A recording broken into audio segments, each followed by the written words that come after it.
اب کوئی کہے جس مفتی سے بھی پوچھو کہ اگر کوئی شخص کی وفات ہو گئی، اس کے وارثوں میں نہ بیوی ہے نہ بچے ہیں، صرف ایک ابا اور ایک اماں ہیں، تو سارے مفتی کہتے ہیں کہ 1/3 اماں کا اور 2/3 ابا کا، 33% اماں کا، 66% ابا کا. حالانکہ ابا کا تو قرآن میں 66% کہیں بھی نہیں لکھا ہوا.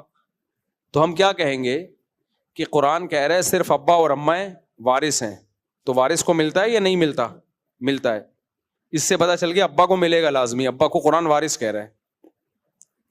اور یہ بھی کہہ رہے ہیں صرف یہ دونوں ہی وارث ہیں، اماں اور ابا. اس سے یہ بھی پتہ چل گیا کہ کوئی تیسرے کو نہیں ملے گا. پھر قرآن نے کہہ دیا اماں کو 1/3 ملے گا. تو جب 1/3 اماں کو ملے گا تو جو باقی بچے گا وہ ابا کے علاوہ کسی کو اس لیے نہیں ملے گا کہ قرآن ان کو وارث ہی نہیں مان رہا.